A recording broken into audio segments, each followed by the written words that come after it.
400 plus years of atrocious acts. We suffering PTSD throughout our generations from the trauma and war crimes committed against us. We still being lynched. We still being hunted. We still oppressed. Kissing our boots is the least you devils can do. Gotta watch my step, cause our enemies cowardly creep, and they hunt us when we go on the streets, full of lies and deceit. See the beast trying to devour the sheep. Wicked devils love to prey on the weak, so you gotta be wise and see the lies in their philosophies, living out these biblical prophecies. They press their knees on the dying man. We went from chains to prison, and from the pot to a frying pan. At the border, families torn apart.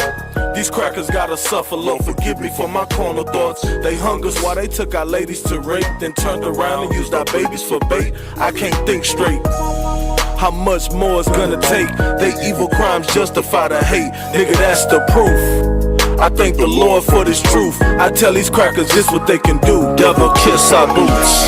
Do what the scriptures say to do, so my people know these prophecies are true. Devil, kiss our boots and show an act of humility. 400 plus years of captivity. Kiss our boots for all the pain and oppression, for all the lies and deception. Devil, kiss our boots.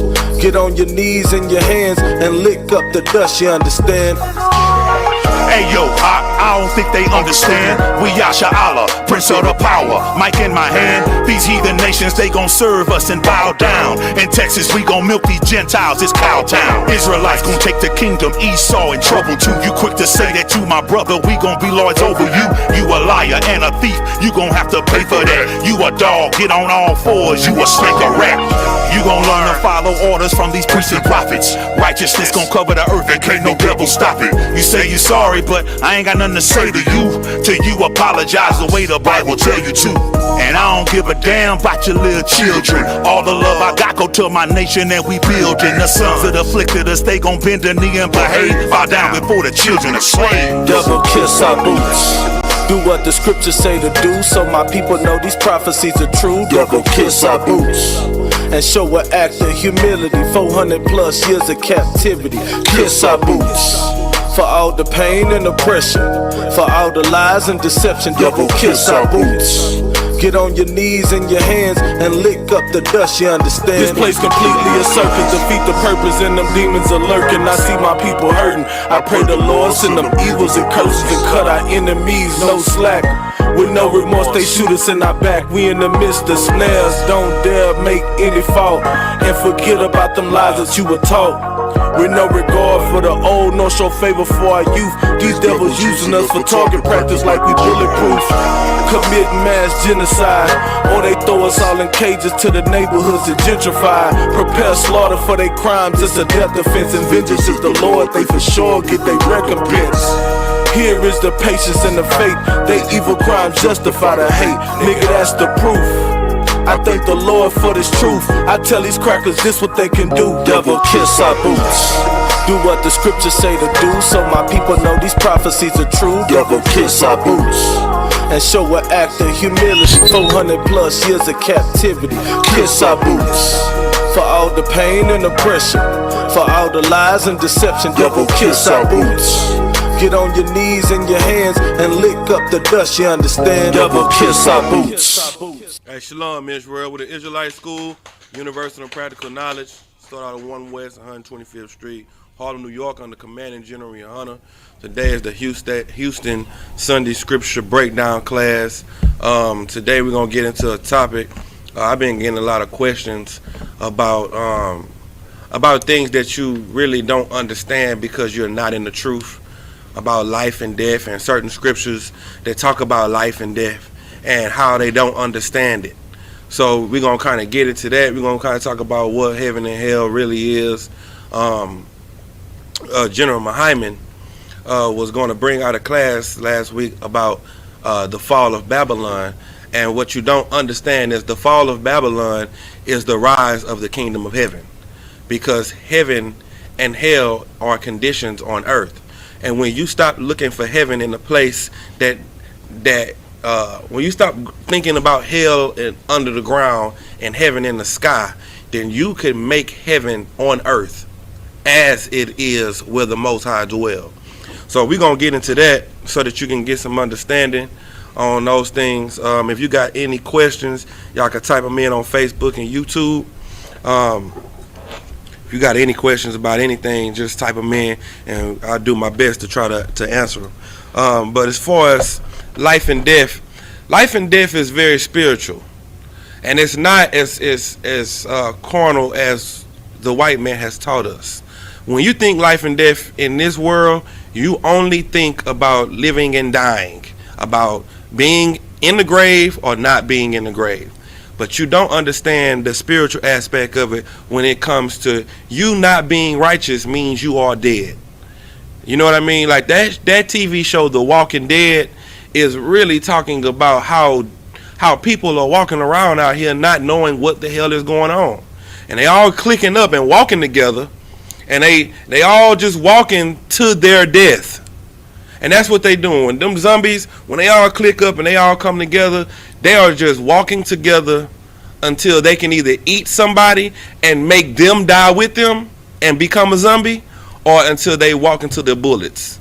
And that's what the demons on you want you to do. The demons on you want you to go and bite someone else so that you can make another zombie or just die. But never turn someone to life. Never give no one the antidote. And there is an antidote for death. You understand? And the antidote for death is this truth. You know what I'm saying? Christ said he's the way, the truth, and the light. And you don't understand what that means because your Christian pastor doesn't understand what it means. So if the teacher don't understand it, there's no way the student will understand it. So we're going to start with Deuteronomy 30 and 15. I'm about to give me Deuteronomy 30 and 15. And let's explain life and death in the scriptures. Go ahead.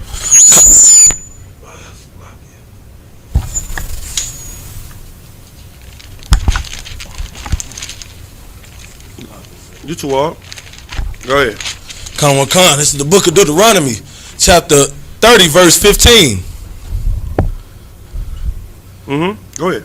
See, I have set before thee this day life and good, and death and evil. Let me tell you something. This is the principal information. This is the beginning of wisdom. The beginning of wisdom is to understand this is what we would call milk. You know what I mean? And Moses set before us what?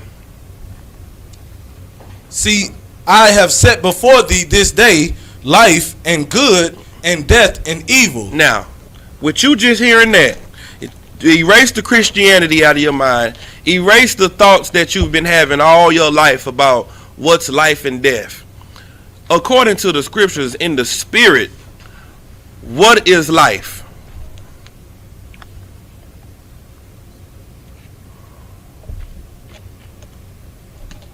Go ahead. Keeping the commandments. Because he said, this day I set before you life and good and death and evil. So what is death?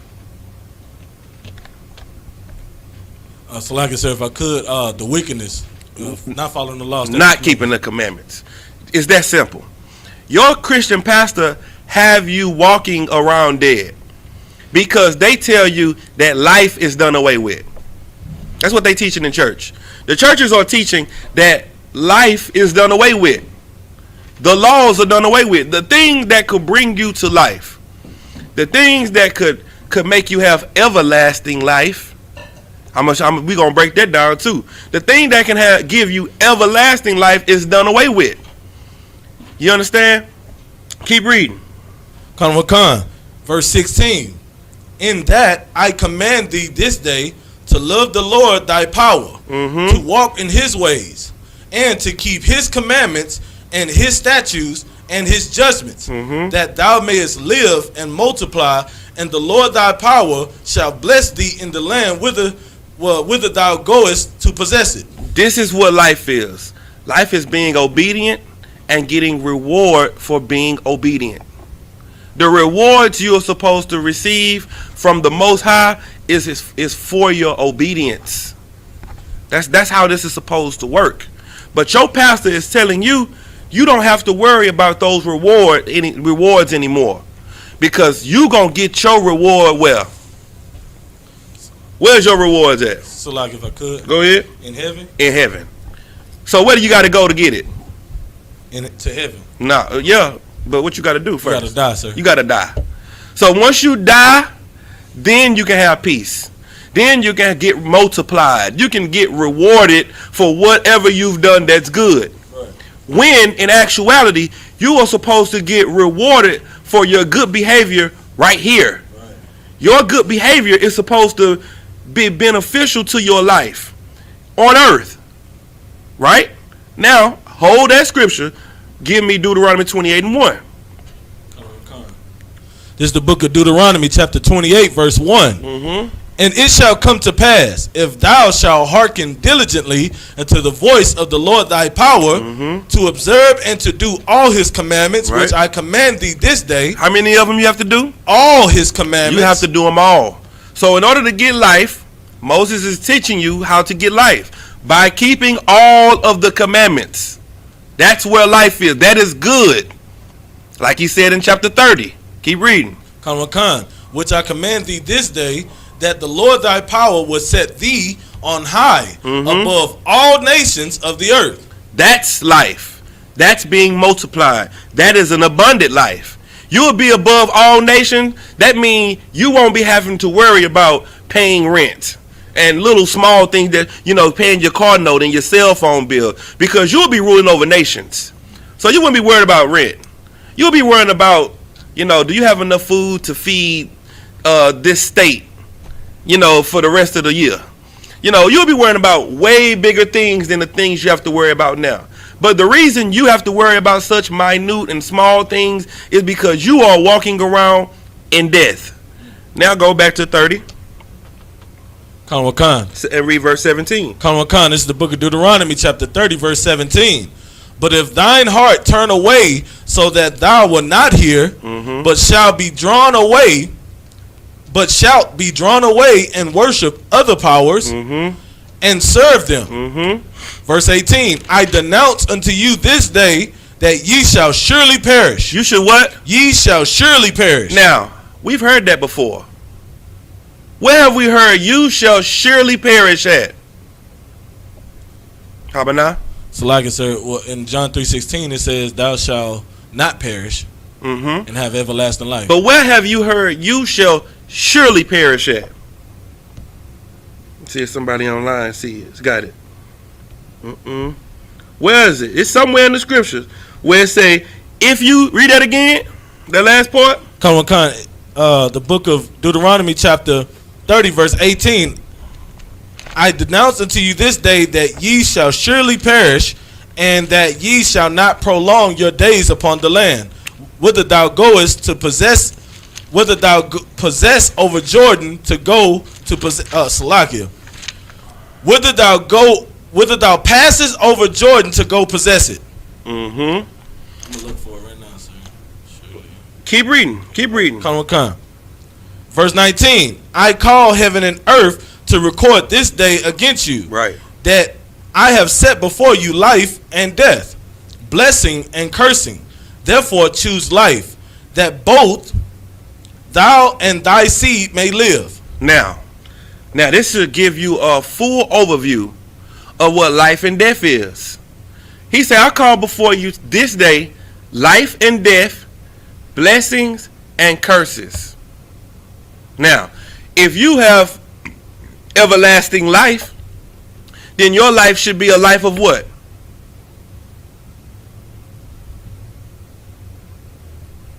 Righteousness. Use the script. Use the word that's in the scripture, so I can't cut you.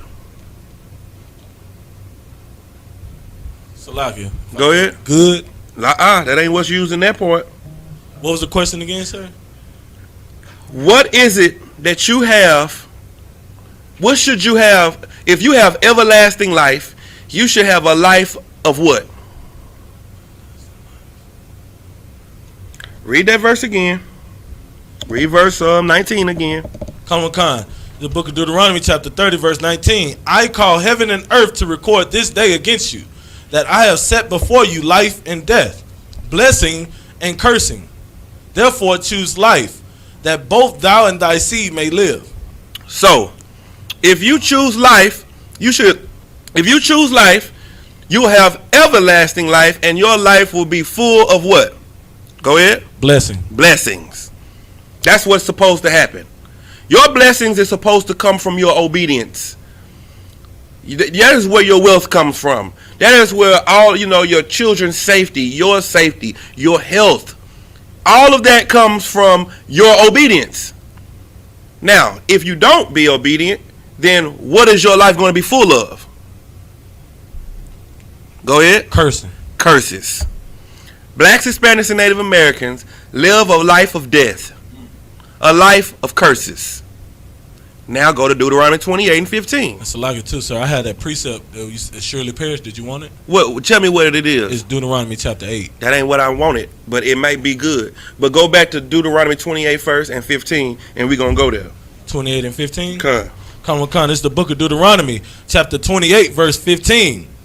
But it shall come to pass, if thou wilt not hearken unto the voice of the Lord thy God, thy power, Salakia, to observe to do all his commandments and his statutes, which I command thee this day, that all these curses shall come upon thee and overtake thee. What's going to happen if you're not obedient to the Most High? All these curses shall come upon thee and overtake thee. And you're going to be living a life of what?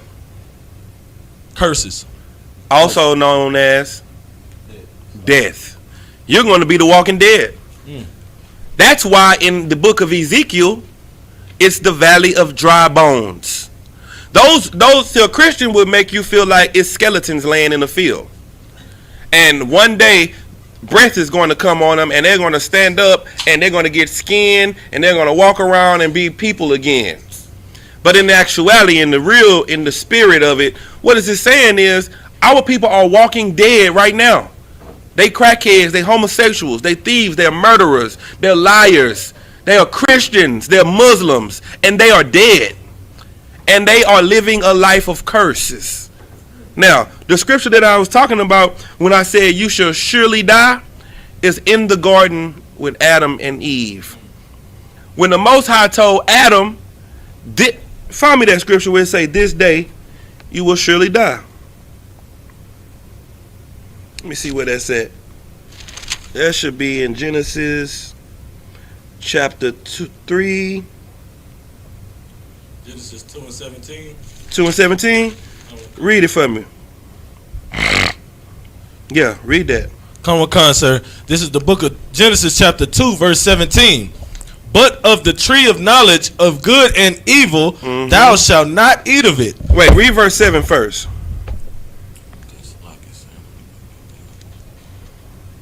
Just so I can help you understand this. Read verse 7. Come. This is the book of Genesis, chapter 2, verse 7. And the Lord thy power formed man of the dust of the ground, and breathed into his nostrils the breath of life. The what of life? The breath of life. What did the Lord breathe into Adam? Did the Lord, is this Adam being created? Go ahead.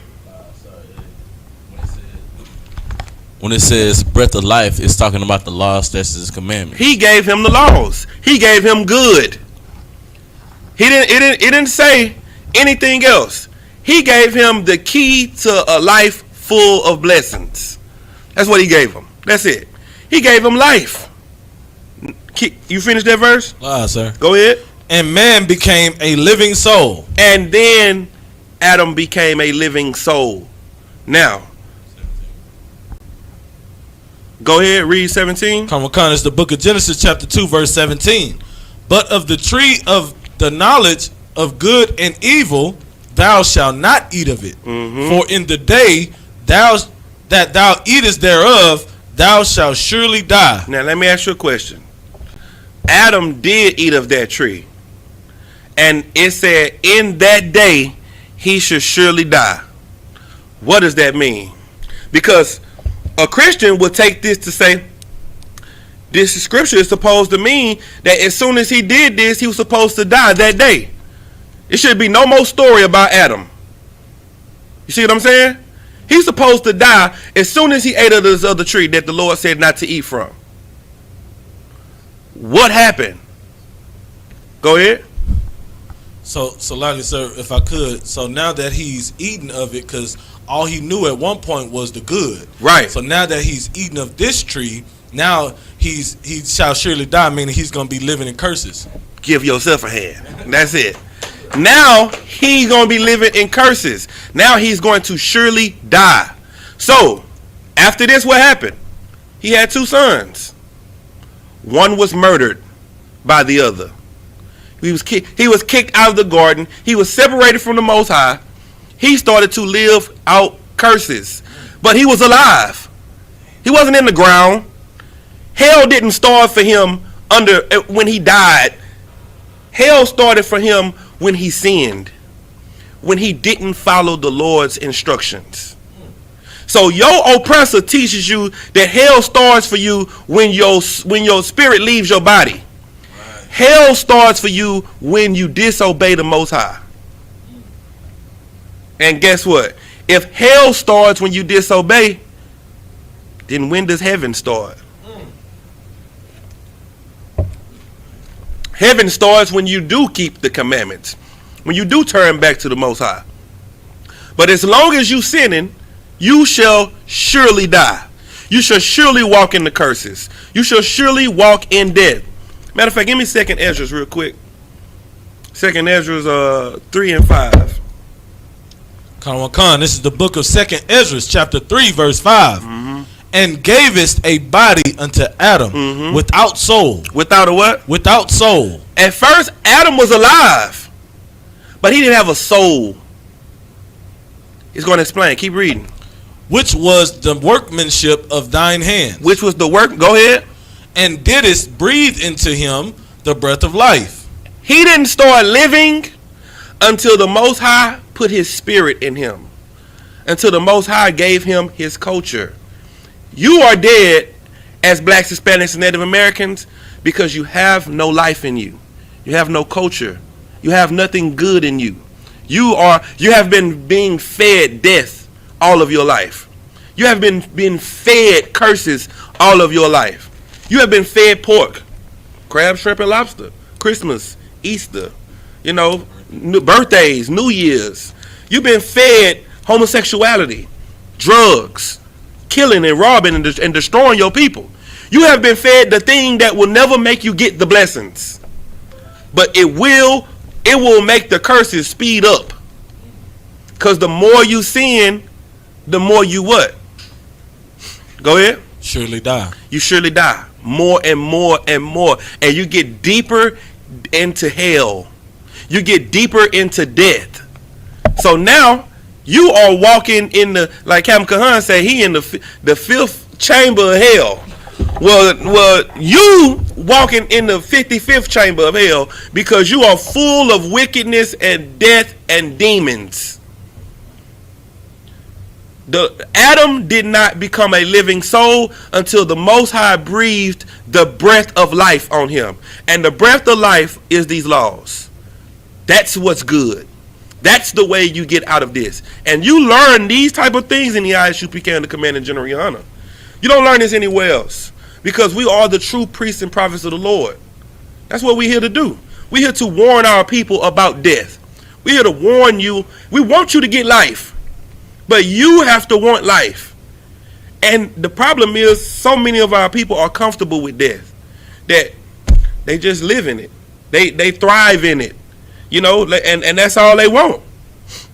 Now, go back to where we was at. Wait, now give me Baruch. Baruch 4 and 1, Salaki, before we leave the Apocrypha.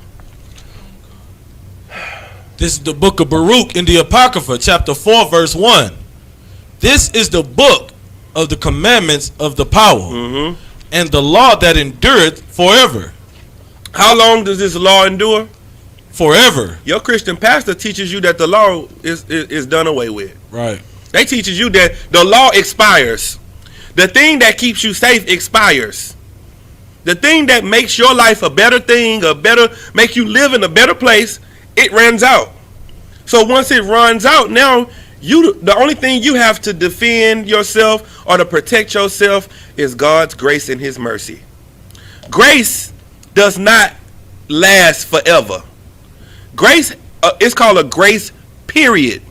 So guess what? Guess what else gets done away with as well? Grace. Grace has a time period.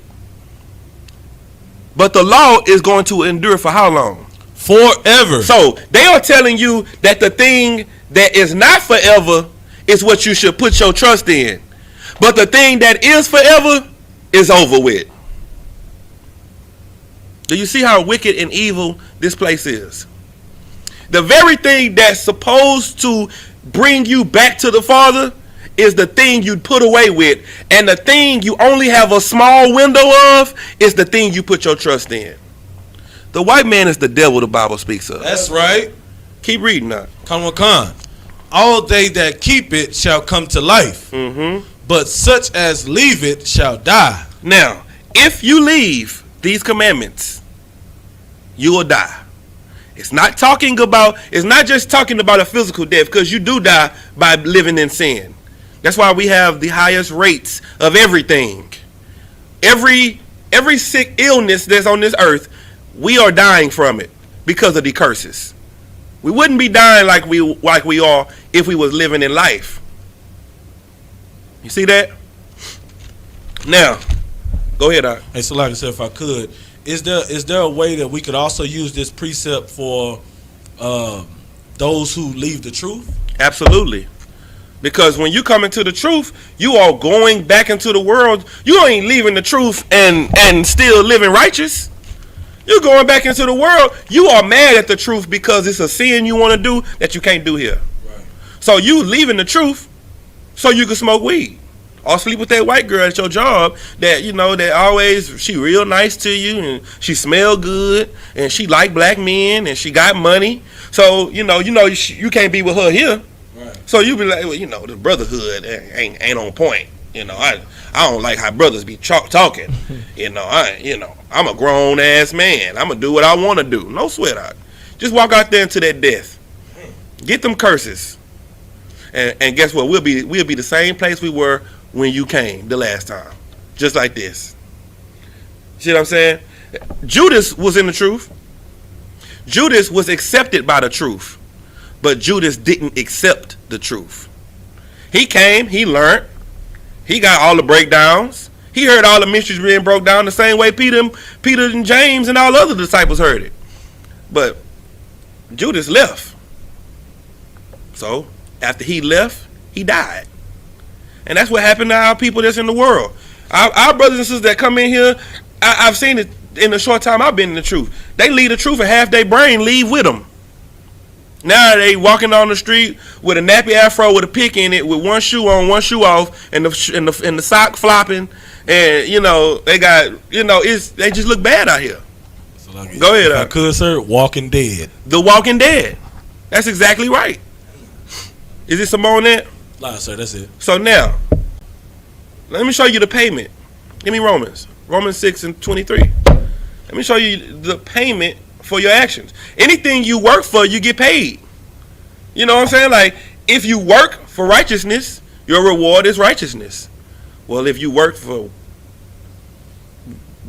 curses, then your reward is curses. Read that. Come, it's the book of Romans, chapter 6, verse 23.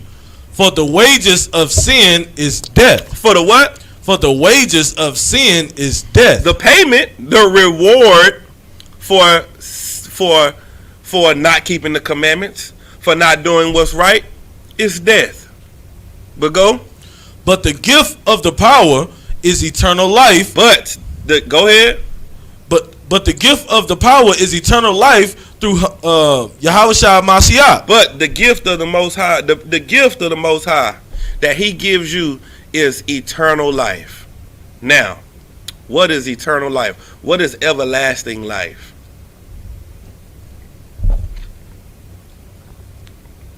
Go ahead. Following the law, statutes, commandments. Yes, that's true. But give it to me. Let's walk it deeper into that. Let's keep going. Go ahead. Explain what you mean by that. Give him the mic. Sorry, because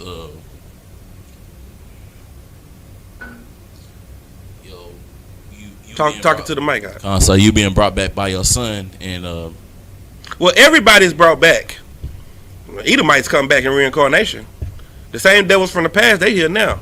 So what do you mean? I'm talking about everlasting life. I'm talking about. I don't want to give you the answer. it's like I've been in the kingdom. I ain't gonna give you that.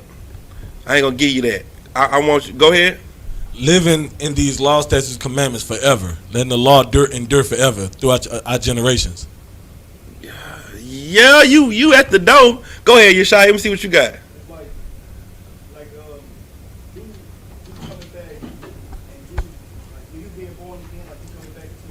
It sound like he walking in the door. Go give him the mic. It's like when you come back into the world, when you being born again, you coming back in abundant. Like you don't have to, you don't need anything. And like when the kingdom is here, you're coming back through in rulership. You know, abundantly. You know, like That's you there. Okay, it's like because of what you was doing. All right, give him a before. hand. I guess that I can take that. You know what I'm saying? Okay, so this is what it is. Everlasting life. What's the other term for it? It's. Give me the scripture when Peter was talking to Christ, and he said, "What will we get?" And he said, "You're gonna sit on 12 thrones."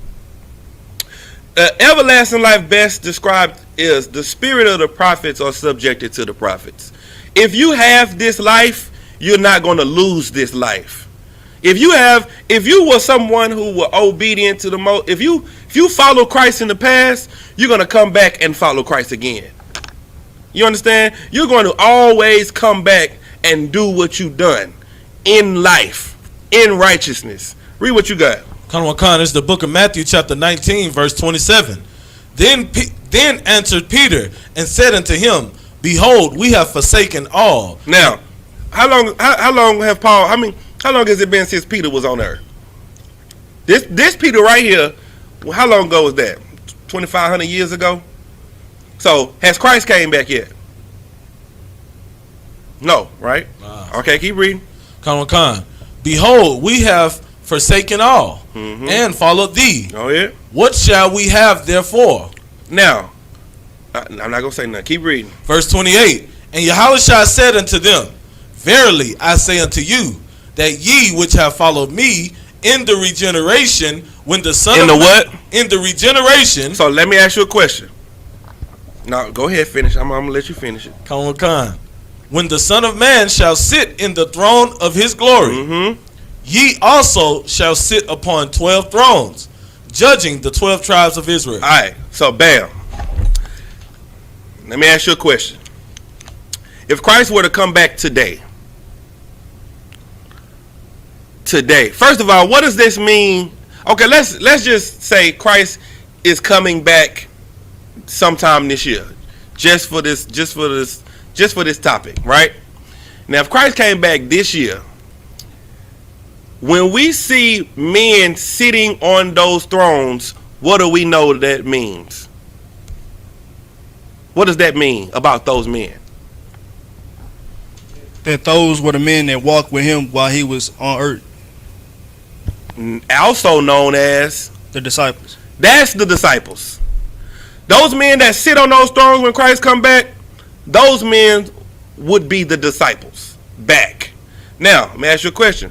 That means those men are alive when? Go ahead. Right now. Right now. Those men are walking around the earth right now. And they are doing the same works that they did back then. Because the spirit of the prophets are subjected to the prophets. So they would be in the truth prophesying the same way they were in the past. That's everlasting life. Coming back and doing your same job in righteousness. Coming back and living an abundant life in the truth. Coming back and having what you need in righteousness in the spirit of Christ. Now, the thing that people don't understand about how we living right now is you want the kingdom before Christ comes back. Like that's so unloyal.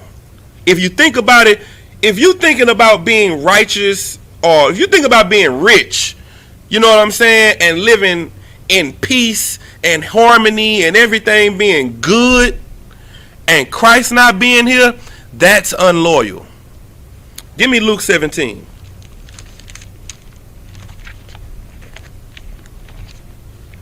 Luke 17 and 7, I think.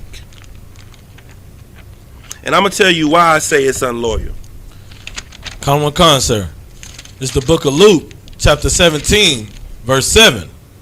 But which of you, having a servant plowing or feeding cattle, will say unto him by and by, when he is come from the field, go and sit down to meat? Now, which of you have an employee that you have that work in your field? When you come home from doing your business, will you pull up in the driveway and be like, hey, boy, go in there and sit down and eat? To your servant? Is that what you're going to say? Keep reading. Come, verse 8. And will not rather say unto him, make ready wherewith I may sup. Make ready wherewith what? I may sup. Who may sup? I may sup. Keep reading. And girt thyself, and serve me, till I have eaten and drunken. And afterward thou shalt eat and drink. When you gonna eat and drink? And serve me till I have eaten and drinking. And afterward and when? And afterward. And before? And afterward. Let me tell you something. Let me explain this to you in street terms. Let's say, for instance, me and you, we robbed the bank, right? And we got away with $100 billion. We took it to the house and we stashed it. Now we go to court. They finna throw us away. You know what I'm saying? Let's say Christ goes home, gets the money, and rehides it. Comes to our court and say, I did it. It wasn't them. It was me. He takes the charge for the crime we know we did. Right? What are we going to be asking him for? While he's in jail, while he's locked up, as we are free, what are we going to be asking him? We're going to be asking him where you had the money. Where the money at? That's what you're doing right now. You praying to the Lord like, where the money? Where's the peace and the happiness and the wealth? We the Israelites, we the Lord chosen. We supposed to get the money. We supposed to have the rulership. But he paid for it. He already died for it. What would Christ say when we ask for the money? So like I said, he gonna say, you gotta wait till I get out. Why? Cause I took this charge. Yeah, he gonna say, you gotta wait till I get out, because if I give you the money while I'm locked up, I'll never hear from you again. Right. The only reason I'm hearing from you now is because you need me. That's our people. You know why black people pray to God? Because they're hurting. Because they need God. They need his money. They need his love. They going through hardship. Hardship make you want to draw near to the Most High. The stuff that you go through in hell is the thing that makes you look for him. We didn't come into the truth because life was great. That's why it's hard for a rich man to come into the truth. Nick Cannon can't even bear people talking about him. We deal with that every day. All day. That's what you got to understand about the truth. You got to understand that it don't make sense for you to want a better place or the kingdom of heaven to come right now when Christ died and already paid for it and he don't have it yet. Keep reading. Verse 9. Doeth he thank that servant because he did the things that were commanded him? Now, as a boss, do you come to work and see everybody working good, and they got the fries, they taking the fries out on time, they not burning the fries, you know what I'm saying, they flipping the burgers, they not burning the burgers? Do you come in there and say, I appreciate the way you cook these burgers, I appreciate the way you didn't burn the fries? Do you thank them for doing their job? No. A black man in America want the Lord to thank you. You want the Lord to thank you for stop smoking weed. You want him to say, I thank you, my servant, for following after me and loving me and doing what I said to do. Christ ain't finna thank you for doing what the hell you supposed to do. If you are a parent, you know exactly what I'm talking about. You ain't walking in the house saying, thank y'all for cleaning up. Nigga, y'all supposed to clean up. I pay the bills, I buy the food. The least you can do is wash the dishes and throw out the trash and keep your bed made and keep your room clean. The least you can do is follow Christ after he done died for you and you supposed to be dead. He took your charge. You the one that's supposed to be locked up. You the one supposed to be in the ground. He's not here because of you. And you think he gonna give you the money? He gonna give you the peace? Keep reading. Come. I troll not. What? I troll not. I think not. Hell no, you ain't gonna do that. Hell no, you ain't gonna pay him before you get paid. You the one that paid for it. So now, he's gonna wait until you get there. That's what he gonna do. Or he gonna leave and never get paid. You are going to live in hell if you can't wait for Christ to get back. You're going to live in a worse condition if you can't wait for Christ to come back and do and receive what he deserves. When Christ comes back and when Christ is full and when Christ get the vengeance that he want, then he'll give us, he'll give us a crown. He'll give us some recognition for being real niggas doing hard time. For being loyal, for holding him down while he was locked up, writing him, you know what I'm saying, putting money on his books, sending them stuff, sending them pictures, keeping them updated on what's going on. When he get out, he gonna make sure he take care of you because you held him down when he was gone. So when he see you, he gonna be like, man, my nigga, what's good, man? Here, man, hey, let me go get this money real quick and let's break bread real fast. You know what I'm saying? Cause you know what I'm saying, you real. But for all them people that was down and he took their charge and they fled the scene and they forgot about him, didn't write him, didn't stand with him, you know, when he come out and when he come back and he got the money and he dispersing the money, you know what he gonna say when they try to come with their hand out? Depart from me, man. Get away from me, bro. You not real. I ain't heard from you and dang, I ain't heard from you since I was locked up. I ain't heard from you since I left. They not gonna have life abundant. They're not gonna have everlasting life because they didn't keep life in them. Life left when he left. You see what I'm saying?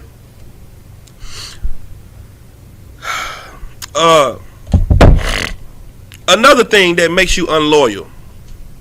You asking the Most High to look out for you and when he asks for you to do something, you can't do it. Now let's just say this is your heart beating, right? And the Most High has never forgot to wake you up. Not one day. Not one day the Most High has forgot about you. Not one. In the 30 and 40 and 50 and 60 years and 20 years that you've been living, the Most High not one time forgot about you. Every morning he wakes you up. Do you know if you miss one breath, that's a heart attack? If you miss two, that's a cardiac arrest and a heart attack. If you miss 3 breaths, you dead. 3. So out of these years that you living, your heart has never skipped a beat. You ain't never missed a breath, and you has never missed a day that the Most High waking you up. And you can't, while he's controlling your heartbeat, while he's controlling you walking and talking, he say, put down the weed. Oh, nah, I mean, I need this weed. And as you disobey him, he still keeps you alive. Now just imagine that. Imagine you telling your kids, imagine if you got their Xbox control in your hand, and you like, hey, go get me some water, and they tell you, oh, I'm finna go outside, daddy, or I don't feel like it. What you gonna do with the Xbox controller? You're going to sit on the side of you like, you ain't never getting it back. So in the reality of it, what you will be doing is killing your child for not doing one thing. Do you see what I'm saying? Your child didn't do one thing, you ended them that quick. The Most High, you have been a sinner for 30 years, and the Most High ain't stopped your heart from beating. That's mercy. That's love. And the killer part about it is the Most High is more gangster than all of us. He realer than it. He got every right to just say, I'll make a new nigga that's gonna do what I say. And he's still looking at your hard-headed, weed smoking, the retarded behind, and keeping you alive. That's the God that we serve. And he's trying to keep you alive through you being obedient. He don't want to curse you. He don't want to hurt you. But you hurt yourself with your hard-headedness. Now, hell. Because what you don't understand is that's what real love is. Real love is, even though you don't deserve my love, I still love you. Christ is showing us real love because we don't deserve it. The reason Christ had to come is because of our disobedience. And then when Christ dies, we still are disobedient. Do you see how evil and wicked we are? So that should make you serve the Lord. Before we go anywhere else, let me get Luke 7. Let me get Luke 7 real quick. And let me see. Luke 7 and 41. This is us. Con, sir. It's the book of Luke, chapter 7, verse 41. There was a certain creditor which had two debtors. The one owed 500 pence, and the other 50. Let me tell you something. All of us owe millions of pence. All of us. We all have fallen short. You understand? But some of us are more loyal. Some of us are more grateful than the others. Keep reading. Con, verse 42. And when they had nothing to pay, he frankly forgave them both. That's the coldest part. How much did we have to pay? When they had nothing to pay. When they had nothing to pay.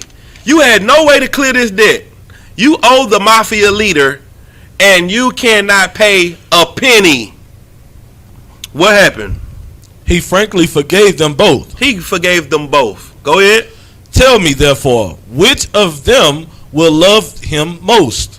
This is the part that's hard for me to wrap my mind around. You know that you've been living your life in sin, and you know you deserve death, and you still don't follow Christ. You still don't follow the one who paid your debt. Who is the one that's going to be more happy about the forgiveness out of those two? The one that owed 50 or the one that owed 500? Who's going to be the happiest? When he say, hey, I forgive both of you, who's going to be the happiest about that? I mean, I would think the one that owed the most. That's exactly right. Read that. Read. Con, sir. Verse 43. Simon answered and said, I suppose that he to whom he forgave most. And good job, Simon. Because you said exactly what he said. I would think. I would suppose that the one that owed the most. Damn. Go ahead. Con. And he said unto him, thou hast rightly judged. That's correct. You are unloyal when you owe the most and you still don't serve Christ. You still walk in death. You still turn your back on life. And you owe a debt that you can't pay because you don't have no money to pay it. You see what I'm saying? Like, man, listen, man. The white man has played a trick on us that's so wicked and evil. And the fact that we can't even see it for what it really is the part that's so, detrimental to us.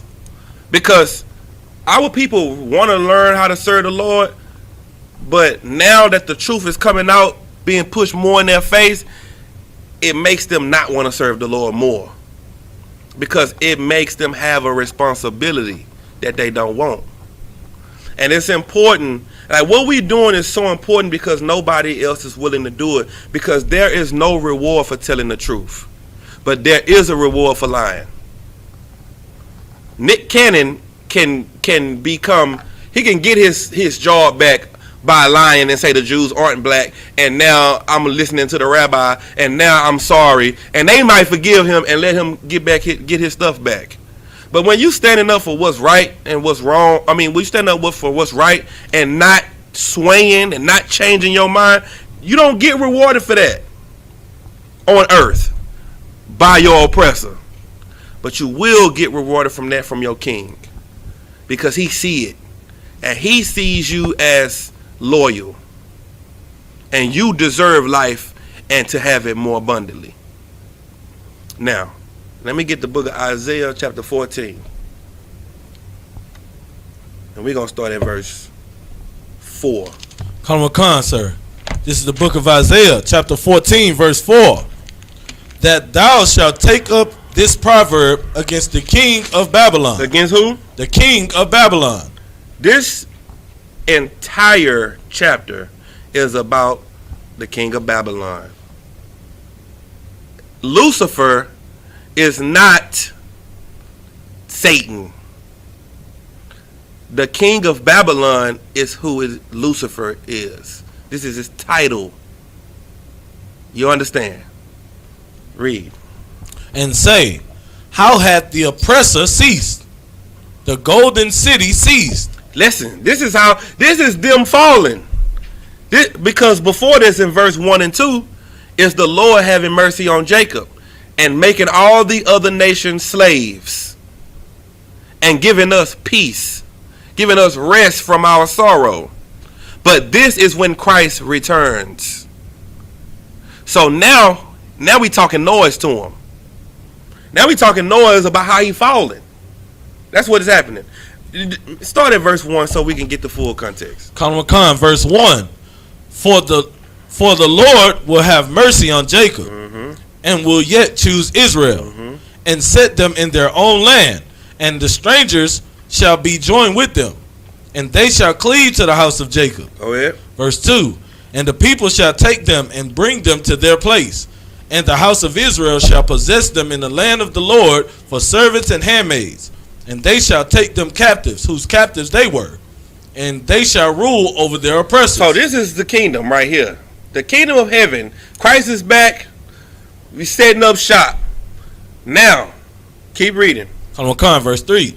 And it shall come to pass in the day that the Lord shall give thee rest from thy sorrow. When do you get rest from your sorrow?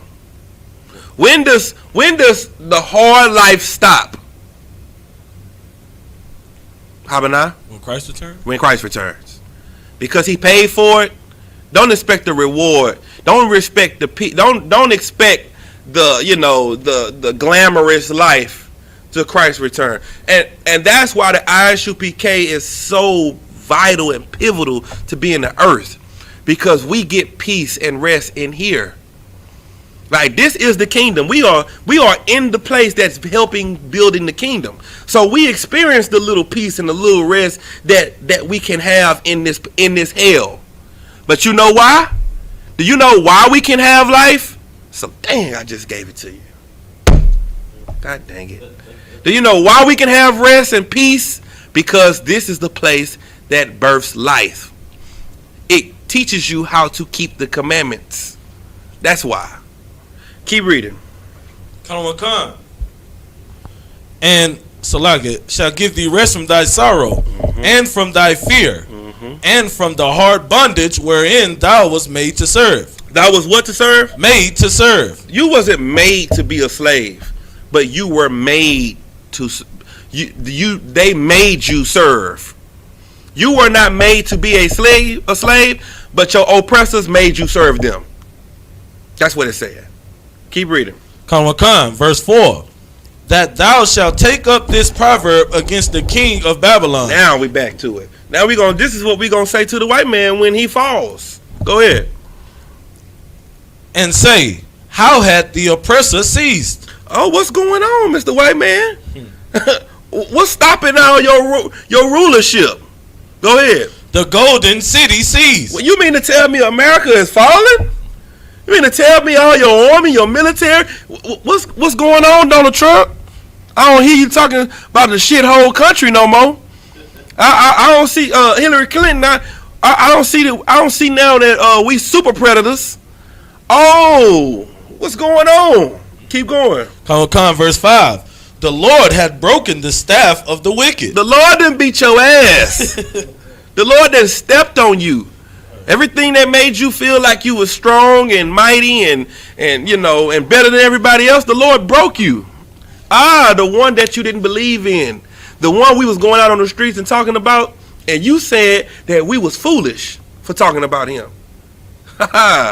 Yeah, this was going on. Keep reading. And the scepter of the rulers. Go ahead. The staff of the rulers. Go ahead. He who smote the people with wrath with a continual stroke. Mm-hmm. He that ruled the nations in anger is persecuted, and none hindereth. Now you being persecuted, and ain't nobody stopping it.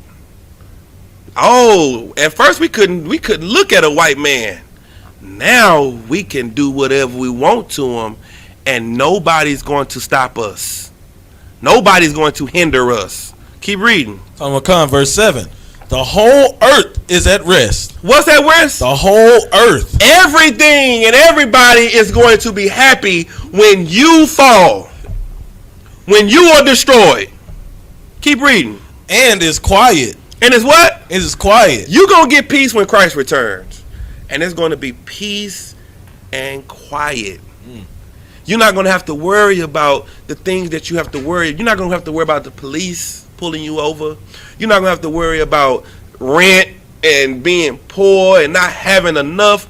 You're going to be at rest from your sorrows. Keep reading. They break forth into singing.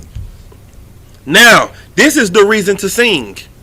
We've been singing for so long in hell, in Babylon. We've been singing songs in the worst condition. David said, how can I sing in an unknown land? This ain't even my home. How you expect me to sing happiness in hell? That's what the white man requires of you. He requires of you to be happy about being his slave. Now we gonna have a reason to sing and be happy. Go ahead. Verse 8. Yeah, the fir trees rejoice at thee, and the cedars of Lebanon sing. Since thou art laid down, no feller is come up against us. Ain't no feller gonna be able to come up against us. You know who's saying this? Do you know who's saying this? Who's talking right now? Like it, sir. That's us. No, That ain't us. Give him the mic. Who's saying this? This is the part that's gonna piss you off. Nah, Rum. Who's saying this? The trees. The trees. The trees are saying, whew, I ain't gotta worry about nobody cutting me down. I'm safe. Because the white man is not ruling no more. The earth is gonna be at peace. Everybody happy when the white man ain't ruling. When the wicked bear rule, what happens? People mourn. The people mourn. Not just the people, the trees, the fish, the ground, the sky. Everything mourns. The tree like, read it again. So like I said, if I could. Verse 8. Yeah, the fir trees rejoice at thee, and the cedars of Lebanon sing. Since thou art laid down, no feller is come up against us. I ain't got to worry about no fellers coming out here and cutting me down. Since the white man been laid down, we good. Keep reading. Verse 9. Hell from beneath is moved for thee. Now, this is what I want to get. Hell from beneath is what? Is moved for thee to meet thee at thy coming. Now, listen at this. Hell is at the bottom. Heaven is at the top. As the white man fall, guess what's moving out the way? You. As he falls, guess who has always caught the white man in his fall? Us. You. The Great Depression, black people. Anytime the white man society fall, we got you, master. We gonna lift you right back up. Right. Damn. Hell from beneath you moves now. We getting out the way. He gonna hit flat earth. He gonna hit the earth where nobody gonna have hands down in to catch him. Hell from beneath him. Go ahead. Read it again. Come on. Verse 9. Hell from beneath is moved for thee to meet thee at thy coming. Mm-hmm. It stirreth up the dead for thee, even all the chief ones of the earth. Go ahead. It had raised up from their thrones all the kings of the nation. You know what this means? There's going to be a change. There's going to be a new heaven and a new earth. There's going to be a new ruler. Because his scepter is broken. It said that already. In verse 5. His scepter is broken. So guess who's going to have the new scepter? Go ahead. Christ. Christ is going to have a scepter. And he's going to be ruling over the heavens and the earth. The new heaven and the new earth. Blacks, Hispanics, and Native Americans, and everybody else that's at the bottom now. Keep reading. Verse 10. All they shall speak and say unto thee, art thou also become weak as we? Now all the nations going to be like, hold on, wait. You down here with us? Are you poor like us now? Are you weak like us? Them Africans with them flies on their face, the real skinny ones, the real skinny Africans with the big stomachs, they're going to be like, you hungry like, are you hungry like me? Do you have no food and water like me?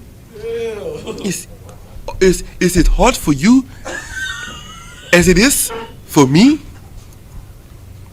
Keep reading. Art thou become like unto us? Are you becoming like us? Are you a poor man like us? That's what the Africans gonna say to the white man. Everybody gonna look at them and be like, wait a minute, hold up, wait. Donald Trump, what you doing in the hood? Well, you got a 2-bedroom. I know you used to the towers. What's going on? Keep reading. Verse 11. Thy pomp is brought down to the grave, and the noise of thy vials, the worm is spread under thee, and the worms cover thee. The worm. What does worms do? They did what? They decompose. Worms eat the dead. So you know what's getting ready?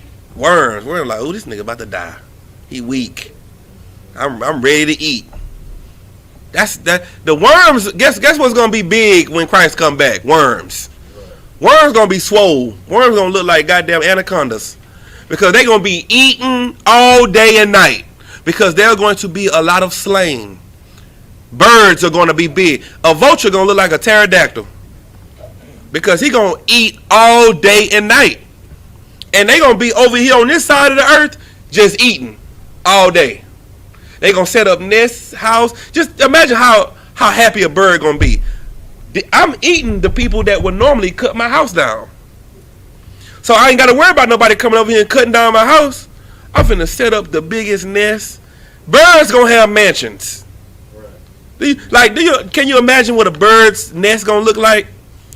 3-story nest. You know what I'm saying? He gonna have nest on top, this branch, then this branch, and that's all his tree. You know what I'm saying? He gonna have a whole tree, his nest. Birds is gonna be in the kingdom. They gonna be able to be at rest, because the devil is going to be put under everybody. Keep reading. Verse 12. How art thou fallen from heaven, O Lucifer? O Lucifer. This ain't talking about Satan. This is talking about the white man, because the white man is the devil. That's right. That's who the devil is. This is who this is talking about. He's finna fall from heaven. He's finna fall from rulership. He's finna fall from being at the top. Go ahead. Son of the morning, how art thou cut down to the ground, which didst weaken the nation? He's the one that's been stealing all the resources. You can't get You can't get a banana in your own land because the white man put taxation on it. You understand like how wicked and evil it is? You can't go outside and pick it. Do you know we can't reserve rainwater? That's a felony. If you have something to collect rainwater, the white man says that's a felony. He weakens the nations. Not just blacks, Hispanics, and Native Americans. The Arabs, the East Indians, 10.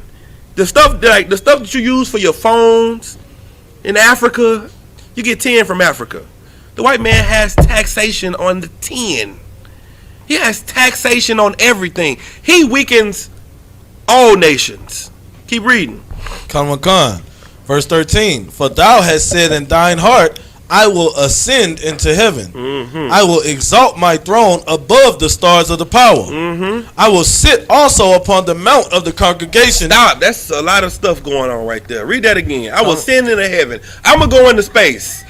I'm going to go into the sky. You know what I'm saying? Keep reading. Khan. I will exalt my throne above the stars of the power. Everybody that know about me will know I am the one that went into the space. I will exalt my throne above the Most High.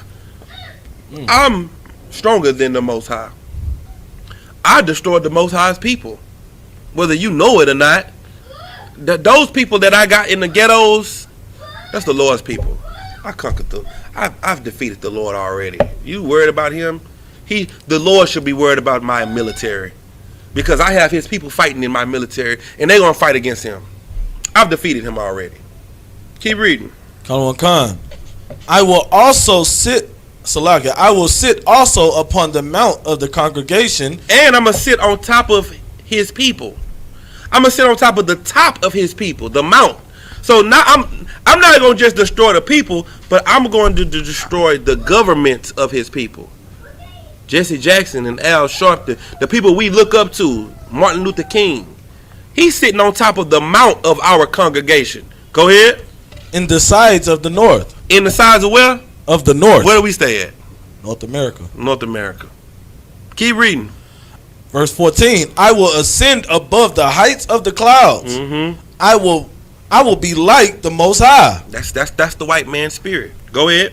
Verse 15, yet thou shalt be brought down to hell. But in actuality, the white man is being brought down to hell.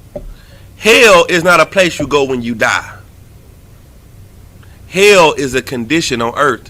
You just seen hell being used 2 times in this chapter. You seen hell being brought up to meet him as he fall, and it's being described as a place that Lucifer fell to. Lucifer fell to hell. He fell to a low condition. He's fallen to a lower state. He's used to being in heaven. He's used to ruling and telling you what to eat and what not, and what to do and who to sleep with. Now he gonna fall to the state of, sir, I don't want sir. Do you need me to do you need some mulch in your flower garden? He's gonna fall to being at the bottom. Keep reading. Khan. Verse 16, they that see thee shall narrowly look upon thee. And when our kids see the white man, when our grandchildren see the white man, just imagine if the white man is at the bottom. Just imagine you have grandchildren and we're in the kingdom of heaven and we ruling. So your child is coming out, your grandchild is coming out not seeing nothing but braids, beards, mitris, headscarf, war scarves, boots, you know what I'm saying, garments.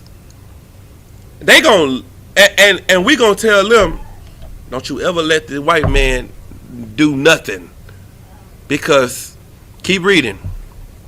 Khan. They that see thee shall narrowly look upon thee and consider thee, saying, is this the man that made the earth to tremble? Don't ever listen to him, because if you make a treaty with him, he'll blow you up. If you accept him in any form or fashion, he's going to kill you and rape your children and eat your children and destroy your family. And we're going to start running the history. And the kid's going to be like, him? Is this the man? Yeah, he going to drop bombs on you. He going to drop bombs? This caveman? He the one that y'all was worried about? He was he used to be a problem. That's what they're gonna say. Is this the man? Just imagine. He say they gonna narrowly look up on you. You know what narrowly look mean? That's like him. You talking Pawpaw? You talking about Roof out there in the yard? Scruffy? Scrappy?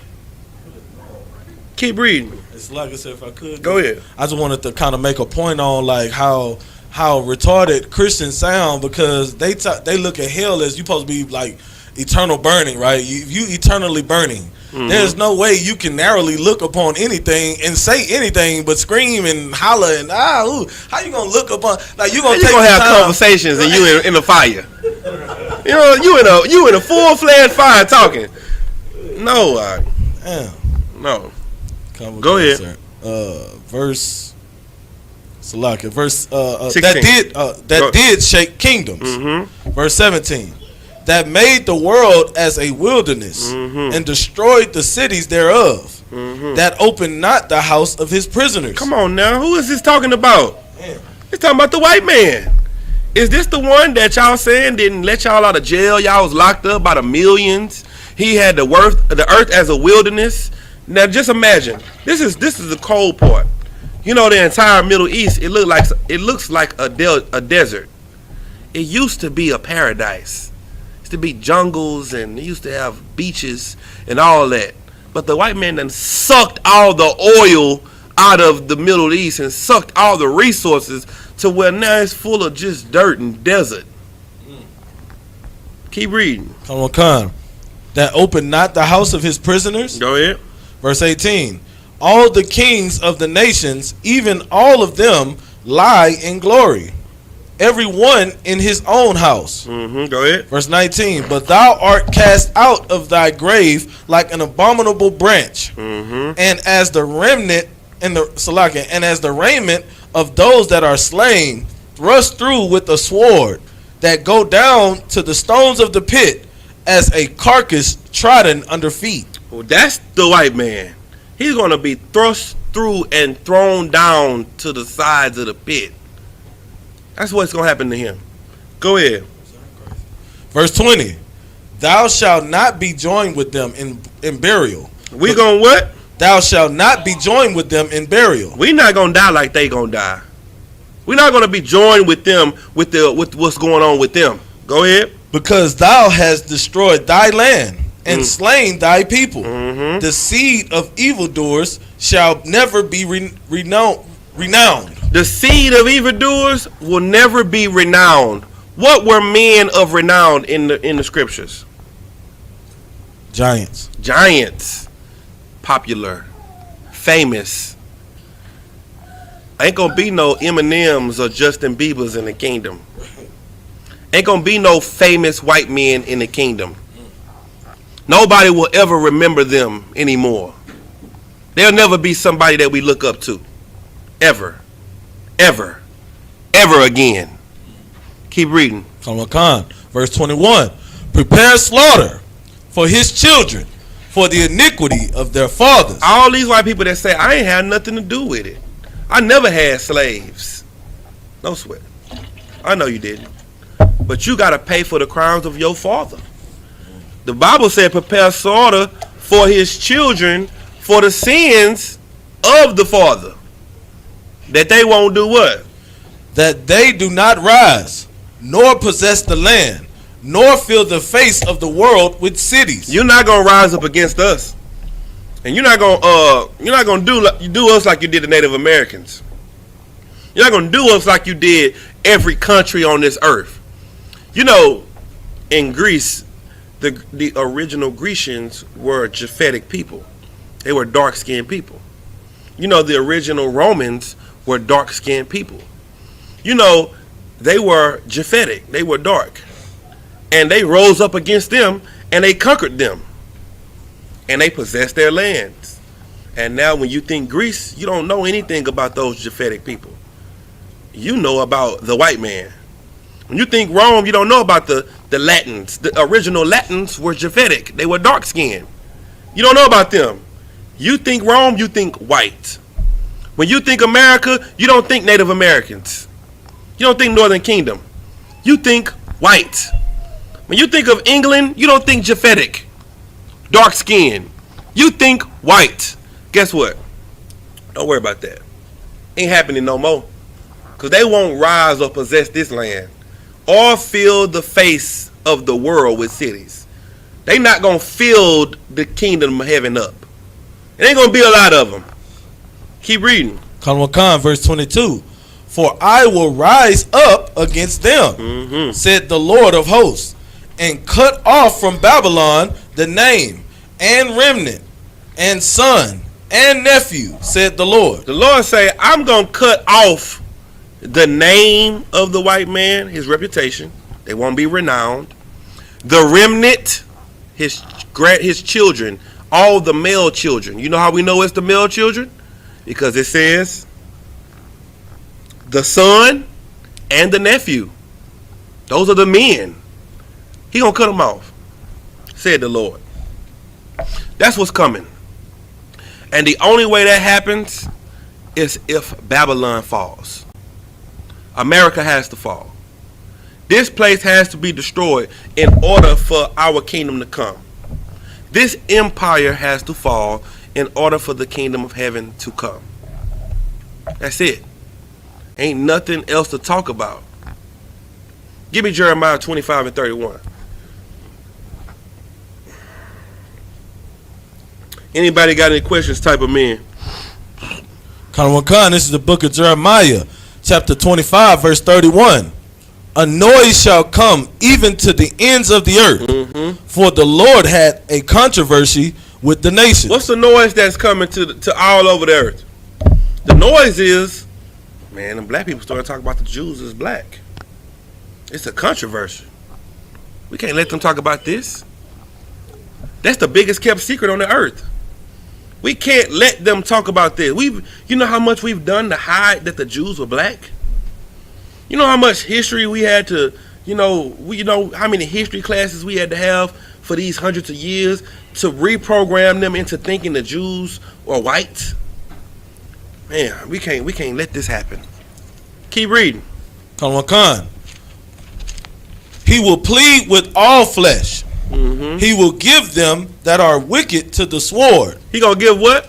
He will give them that are wicked to the sword. Go ahead. Said the Lord. Verse 32. Thus said the Lord of hosts, behold, evil shall go forth from nation to nation. That's what's happening. What we're seeing happening right now is everybody's getting mad at each other. And every nation is deciding to fight against each other. And as we watch this happen, as we watch this conjure up, what we are doing is just teaching. Because the scripture says, through the foolishness of teaching will I free my people. The Lord is going to free us through teaching our people, while everybody else gather up to fight. The Lord never told us to bear arms against them and fight them. He never told us to fight with our guns. How did the Lord free us from Egypt?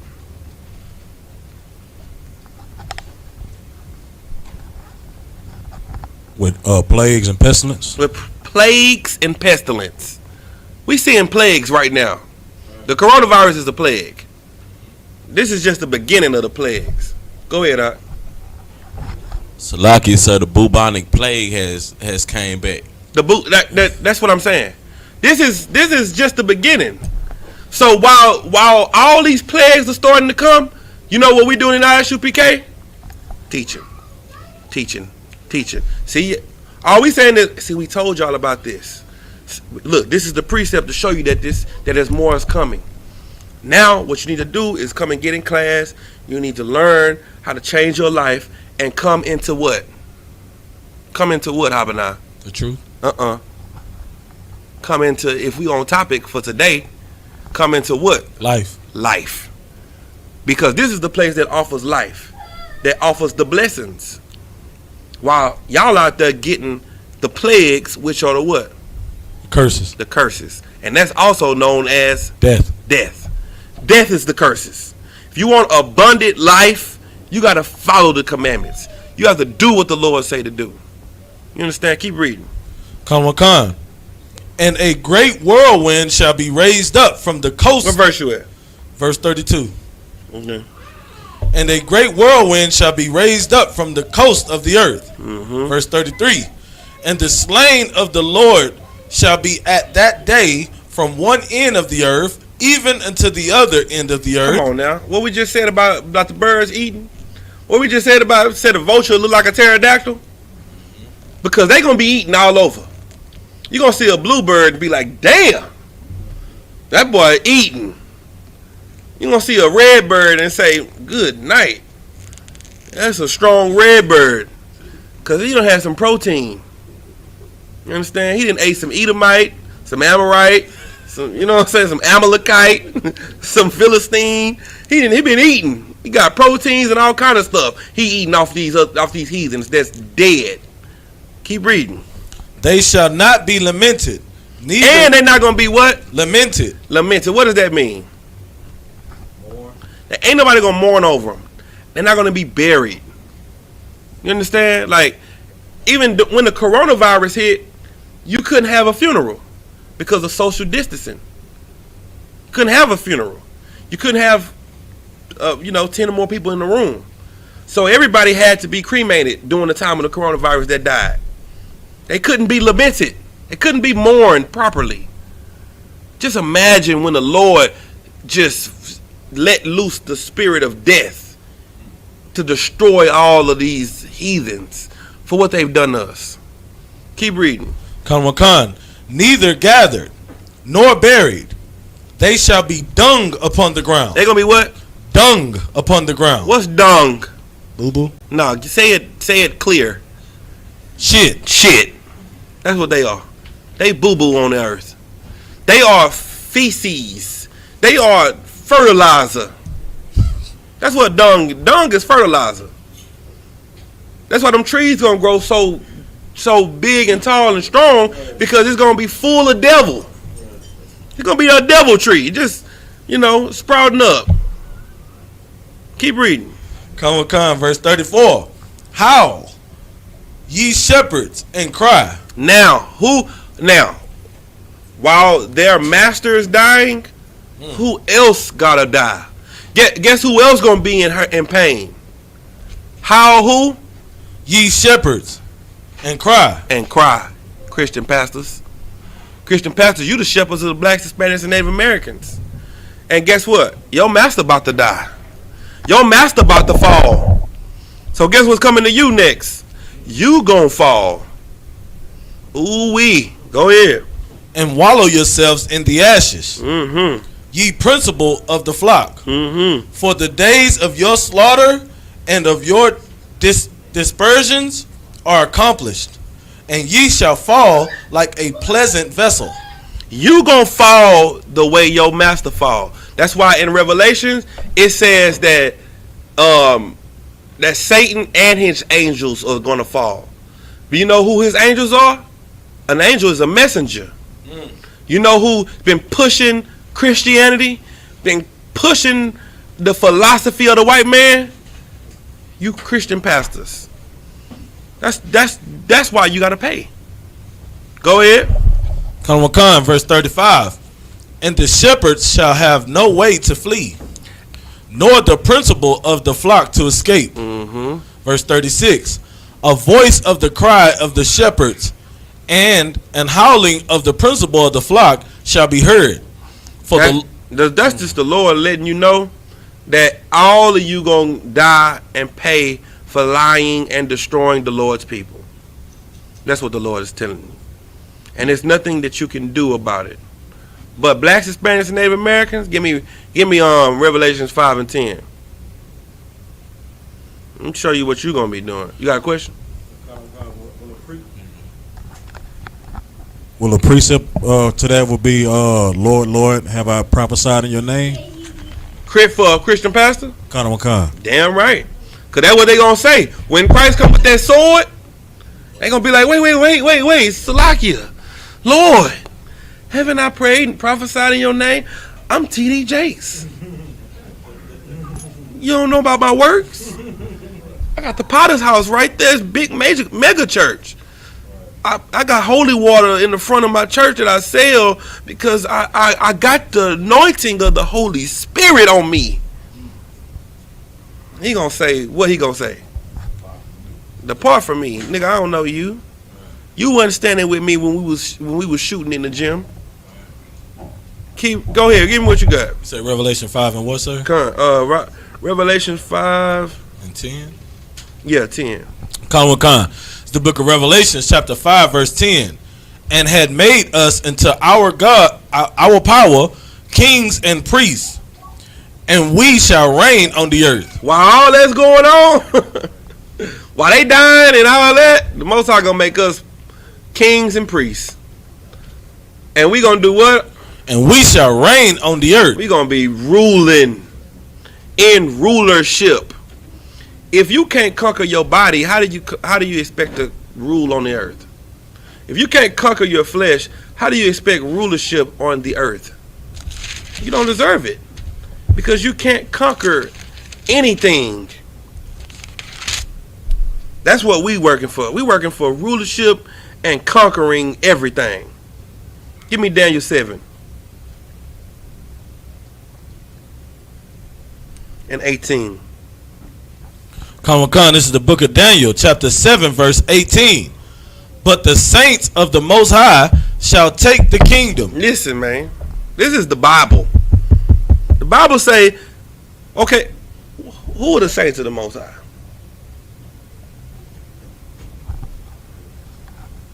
People that follow the law, statutes, and the commandments. So can a white man be a saint? La. So who are the saints? Israelites. That's what you got to say. Saints are Israelites. The Lord's chosen people are the saints of the Most High. He said that the saints will do what? But the saints of the Most High shall take the kingdom and possess the kingdom forever. How long? Even forever. Wait, stop. Is that two forevers? Is it a forever and a forever?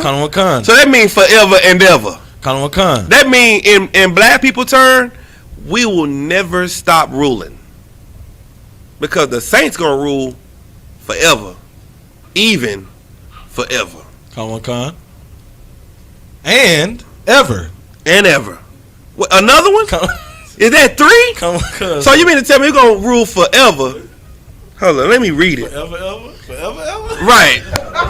Good night. We gonna rule forever, right. Forever, ever. That means our rulership will never stop. Our empire will never fall. You know, every other empire on this earth has fell. You know, Egypt was a great, strong empire, and it fell. The Babylonian Empire, that was a strong empire. That's why it was ahead of gold in Nebuchadnezzar's dream.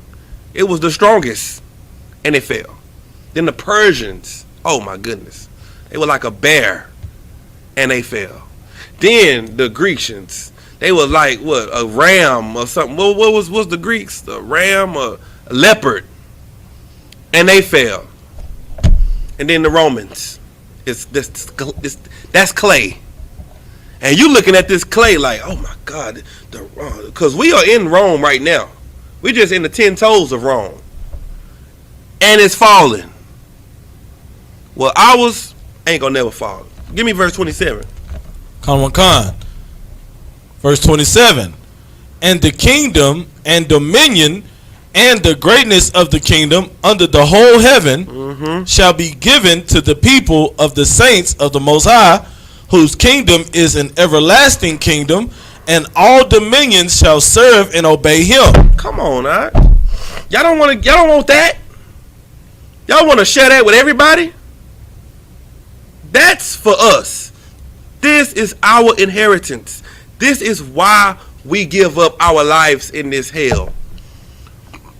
We give up our lives here to get that. Give me Daniel 2 and 48. 44. What's it like?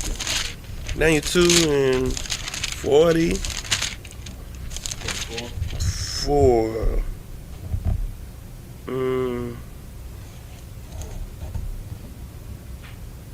Yes, 44. This is the book of Daniel, chapter 2, verse 44. And in the days of these kings shall the power of heaven set up a kingdom which shall never be destroyed. And the kingdom shall not be left to other people. The kingdom not gonna be what? Left to other people. And we ain't gonna be sharing our kingdom. You know, the white man, they can try to share their kingdom with the Chinese. They can try to share their kingdom with the Arabs. Not us. It's gonna be niggas, spicks, and wetbacks ruling forever and ever and ever and ever and ever. Right. Keep reading. But it shall break in pieces and consume all these kingdoms. We're gonna consume every nation. Everybody that has ever tried to fight against us, we're gonna consume you. Meaning we're going to destroy you. Keep reading. And it shall stand forever. Keep reading. Verse 45. For as much as thou sawest that the stone That's was... all I need right there. Come. So that's what I'm trying to get you to understand. The life that comes through being in the truth, once you receive that life and you take that life in, you get something that can never be taken from you. You see what I'm saying? The only way it can be taken from you is if you give it up. The only way you can lose the kingdom is if you give the kingdom up. That's it. You can come in here and hold on tight to and get something that you could get, your kids could get, your kids' kids could get, your kids' kids will end up being you, and you can come back and get it again. If I die in the kingdom, I'm passing this crown over to my son.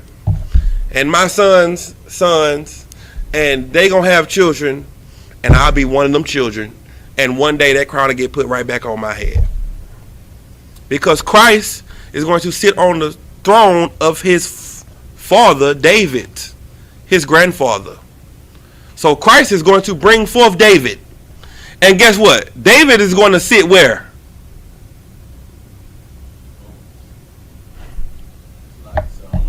He going to sit on his old throne. He going to sit on the throne he left for his grandson.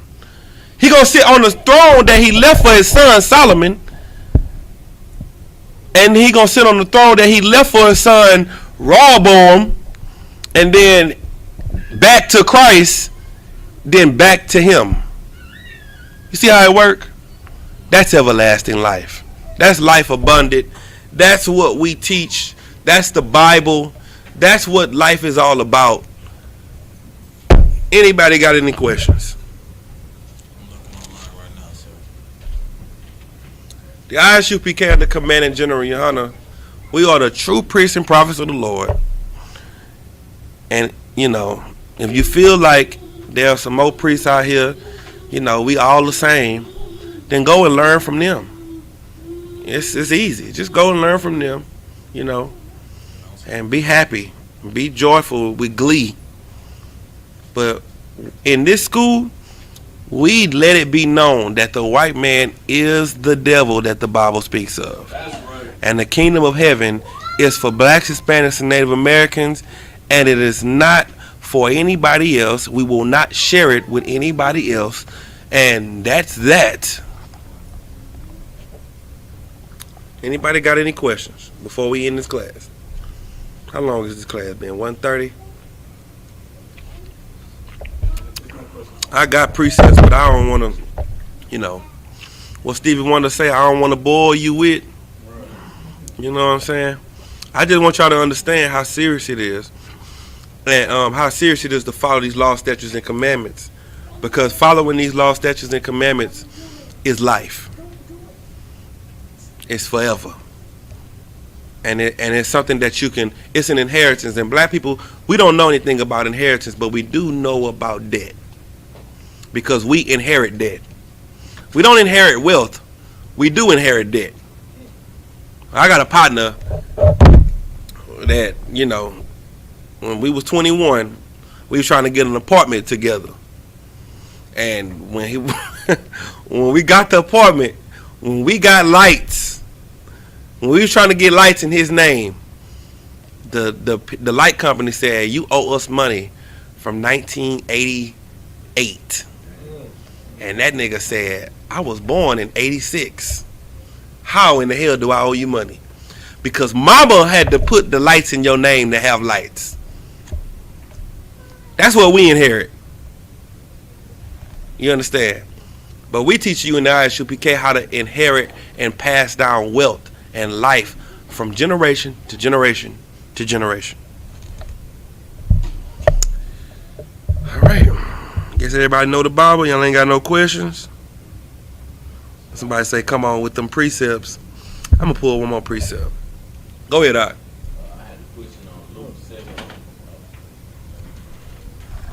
Salaki, sir, I had a question on Luke 7 and 9. All right, go ahead. Come. When Yahushua heard these things, he marveled at them and turned him about and said unto the people that followed him, I say unto you, I have not found so great in faith, no, not in Israel. Mm-hmm. What did he mean when he said this, sir? So Christ was not in the land of Israel. He was talking to somebody that was not in the land. Where were they at? They was in another city. It should tell you right above that. Capernaum. They was in Capernaum. And this man came up to Christ with faith, Doc. Hold on, what did he say? Read verse 6. Come. Verse 6. Then Yahushua went with them. And when he was now not far from the house, the centurion sent friends to him, saying, Lord, unto him, Lord, trouble not thyself, for I am not worthy that I shouldest enter into my roof. So this man is asking Christ to come into his house and heal somebody that's in his house. But he like, look, Salaki, sir, you are too righteous to come into my house. My house is not as clean as you are. Do you understand that? He understood that Christ was just who he was. And he was like, look, you know, I don't even want you coming. Keep reading. He's going to tell you some more. Verse 7. Wherefore neither, though myself worthy to come unto thee, but saying a word, and my servant shall be healed. He like, look, I'm a man of authority. I tell people to go and come and go and do this and do that and do that. And, you know, it ain't always righteous. Sometimes I got to tell a nigga to kill a nigga and he got to go do it. Like, so I don't even want you in that atmosphere. Salaki, if I may, could you just keep reading? Verse 8. For I also am a man set under authority, having under me soldiers. And I say unto one, go, and he goeth. And to another, come, and he cometh. And to my servant, do this, and he doeth it. Keep going. Verse 9. When Yahushua heard these things, he marveled at them. And he turned him about and said unto the people that followed him, I say unto you, I have not found so great faith, no, not in Israel. Go ahead. Verse 10. And they say that they were and they that were sent returning to the house found the servant whole that he had been sick. And after that, he was like, man, I ain't seen nobody even in Israel that had this much faith to know that I am the king and know that I am the one that the Most High said, and they don't want me around because they know that they wicked. Man, don't worry about it. I got you. And when he got back to the house, the one that he was asking the Most High, asking Christ to heal, he was healed. Go ahead. So Salaki, sir, was he talking to a heathen? Sir. Our nation has been scattered across all four corners of the earth. Give me Deuteronomy 28 and 64, I think. Let me just give you this so you can have it. Deuteronomy 28 and 64. Con, sir, got it. I think that's right. I'm saying it. It's right, That ain't sir. cool. Yep, that's it. Go ahead. Con, this is the book of Deuteronomy, chapter 28, verse 64. And the Lord shall scatter thee among all people, from thee one end of the earth, even unto the other. Stop. Who is he scattering? Israel. Sir. Israel. So we scatter from one place of the earth even unto the other side of the earth. So this man that he's talking to is our brother. Now, has Yahawashi healed heathens? Yes, he has.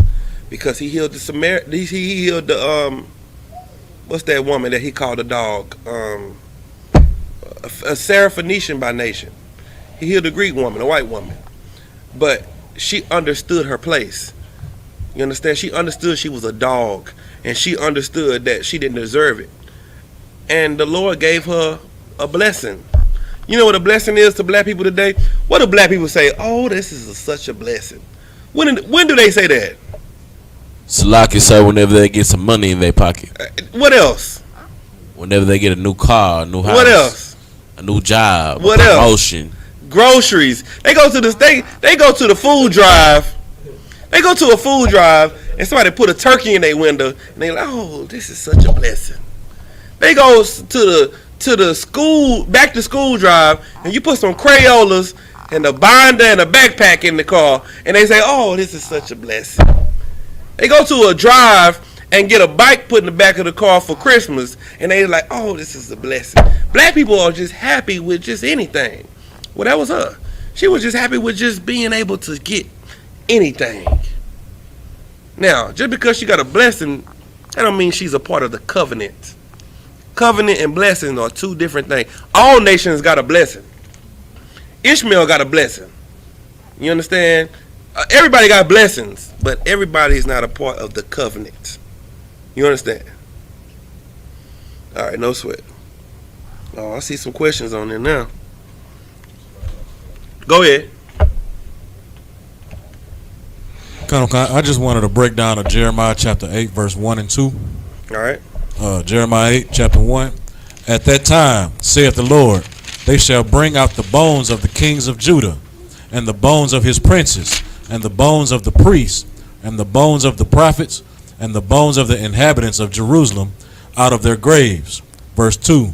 And they shall be spread them before the sun and the moon, and all the host of heaven, whom they have loved, and whom they have served, and after whom they have walked, and whom they have sought, and whom they have worshipped, they shall not be gathered, nor be buried. They shall be for dung upon the face of the earth. Mm-hmm. Breakdown on that, sir. Read verse 3.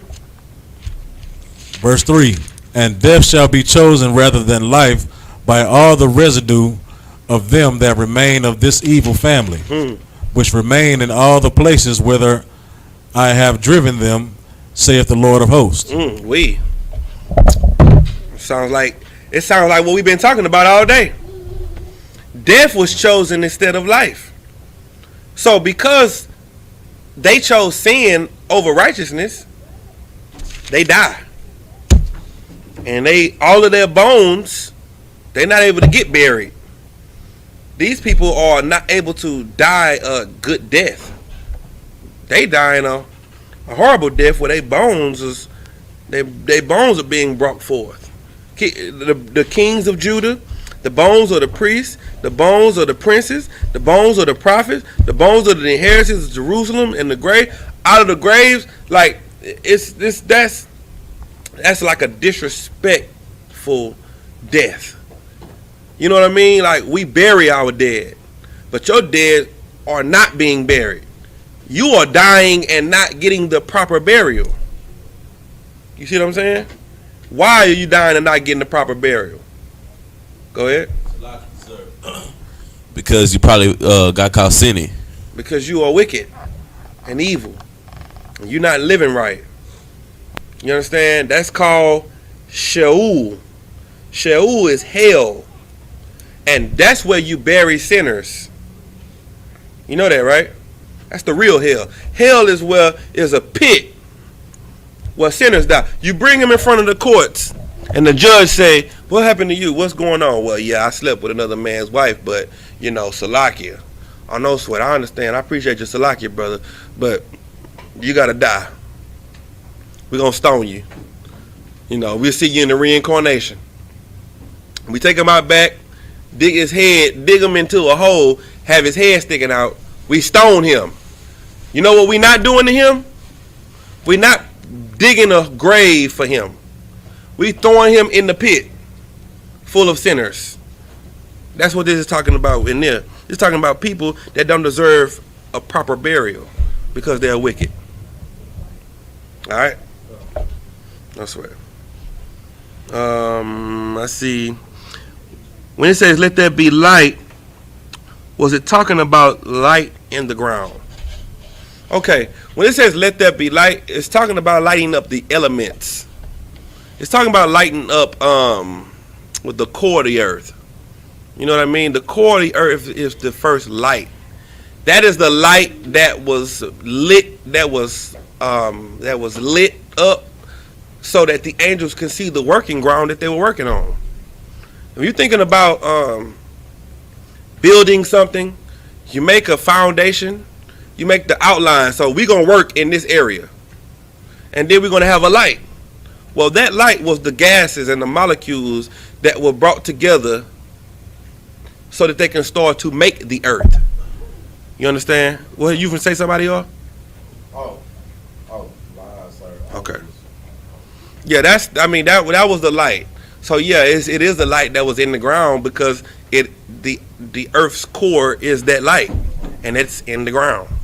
So I hope that answers your question. It says, is grace limited? Yes, grace is limited. Grace runs out. Grace is just like any other thing. You got grace period on your time on your car note. You pay your car note. No, you don't pay your car note. You have a grace period before they come and pick it up. Well, you have a grace period before the Lord says, the hell with you, I'm just tired of you and I'm going to kill you. I've given you every opportunity that you needed, and now it's just time to get rid of you. So grace does run out. It is limited. Go ahead, Rom. It's a question from Prince's Renewed Mind. Go ahead. Salakia, sir, was Israel once a part of Africa? And what shall I tell someone that is saying that Israel was a part of the dark nations? Okay, all nations were dark except the Edomites. So Israel is not all the other nations. We are holy. We are separate. We are set apart from everybody else. So all nations can't be Israel just because of skin folk. Like we say, your skin folk ain't your kin folk. So just because we are dark, that don't mean we're the same. And that's why white people say black people sold black people into slavery, because they associate each other by skin. But in actuality, Africans are not Hebrews. So you can't look at a dark person and think this is your family member because of his skin tone at all. What else does it say? And it says, what should I tell someone that is saying that Israel was part of the dark nations? Yeah, Israel was not a part of the dark nation. Israel was not a Hamite. Israel was not Japhetic. We were not in those nations just because we were all dark. You know what I mean? Like, don't be vague with thinking that just because we're all dark skinned that we're all the same. Bob Marley is a white man. He's dark skinned. You understand? Go ahead, Khan one Khan, Tapasar, Yahweh has a question. Okay. Salakia, sir, can I get a breakdown of 2nd Ezra chapter 2, verse 16 through 24? And then I guess the point of his question was, in 2nd Ezra chapter 2, what does milk and honey represent? 2nd Ezra. Somebody read that for me. Chapter 2, verse what, 16? All right, go ahead.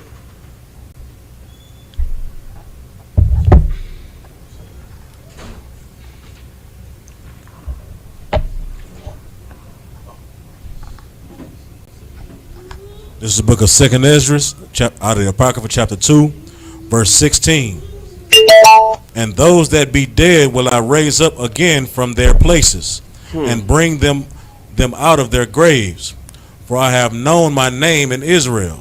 Slakia. That's a precept for what I was just teaching about with life and death. The Lord is going to wake up those who were dead in Israel because He knows who He knows who is the righteous and the wicked. Like Christ said, "You have not chose me, for I have chose you."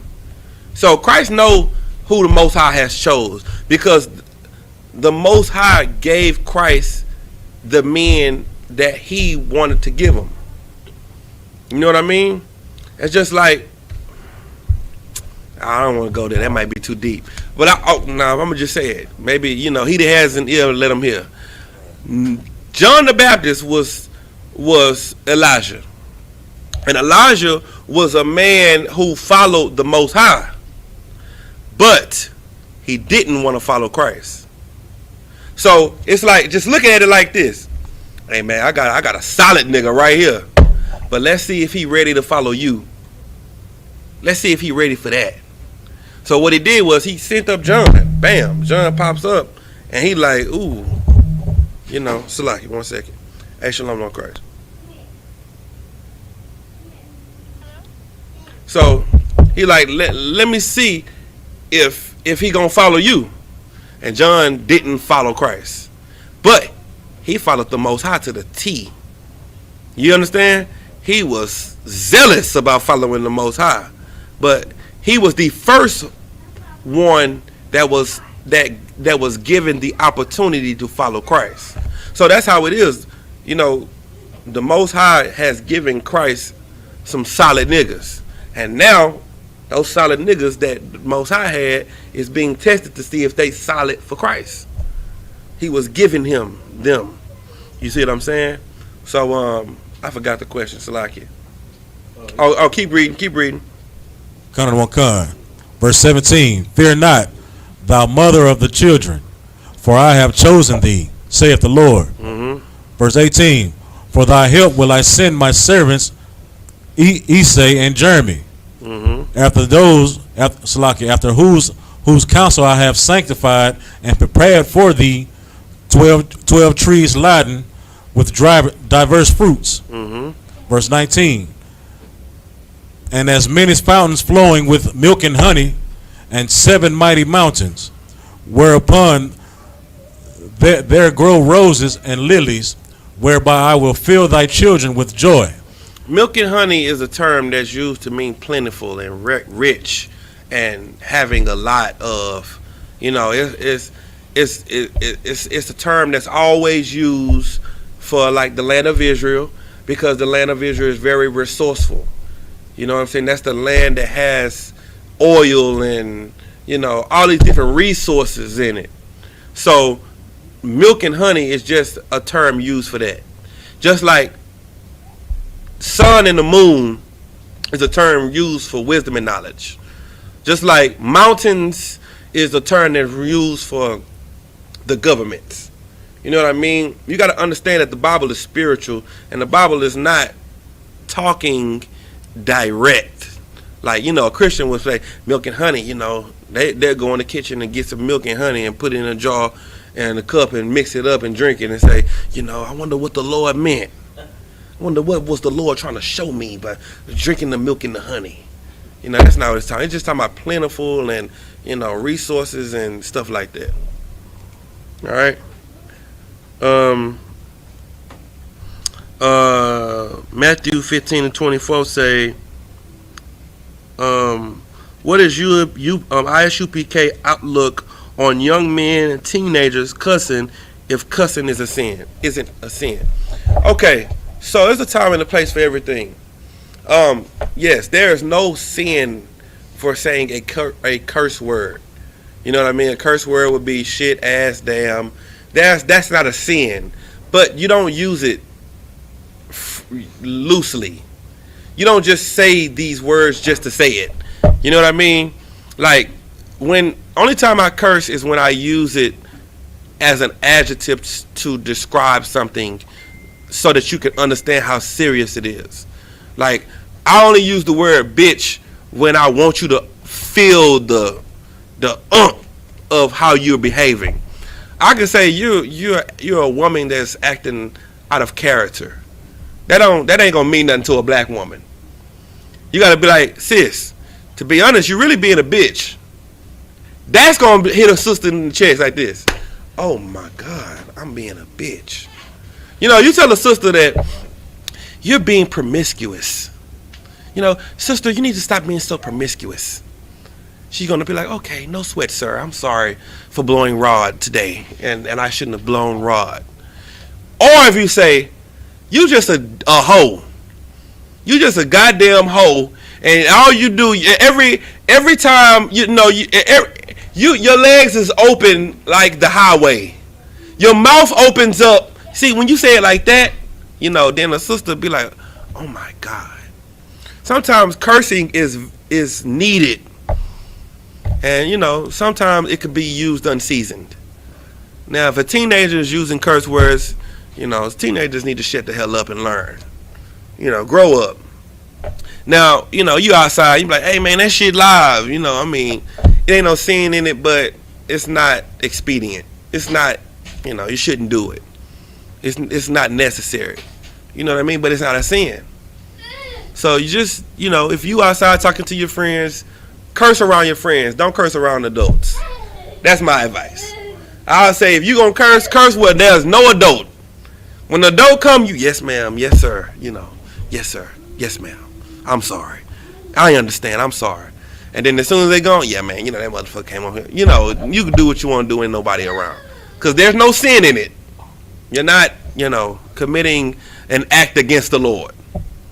But it's not wise to do everywhere you go. All right.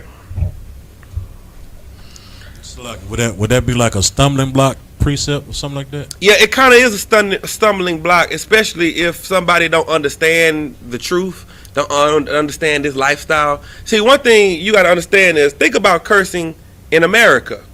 What is the sin? What is the law against cursing in America? Huh? They don't have a law. So why is it why is it bad words? I guess tradition of man. Because people say it's bad. You see what I'm saying? So we can take procrastination and exuberant and, you know, and exit and say those are bad words.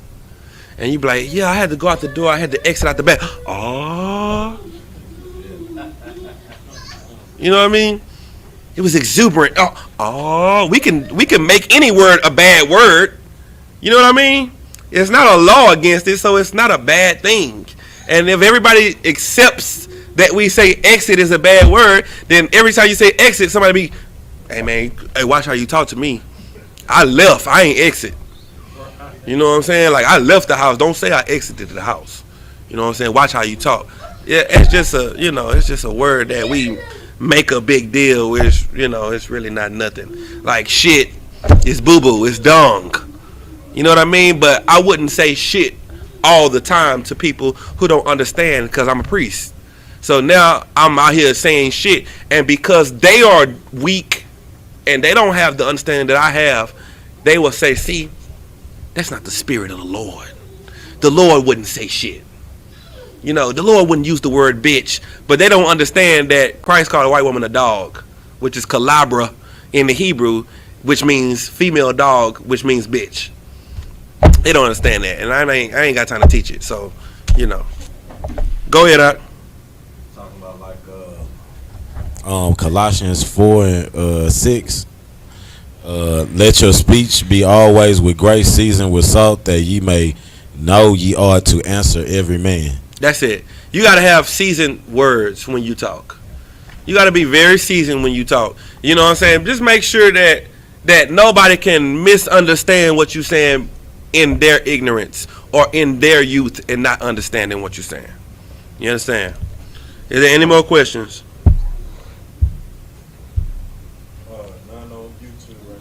I don't see it on Facebook either.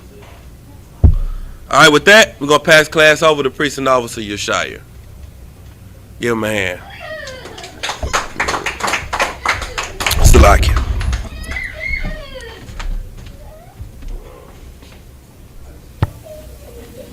We are the Israelite School of Universal Practical Knowledge, started out of 1 West 125th Street, Harlem, New York. Rule for new brother and sister. When a new brother or sister comes into the school, they are off limits for 6 months. They are to be saluted only. They are here to shed themselves of the world. If they need transportation, the teacher will arrange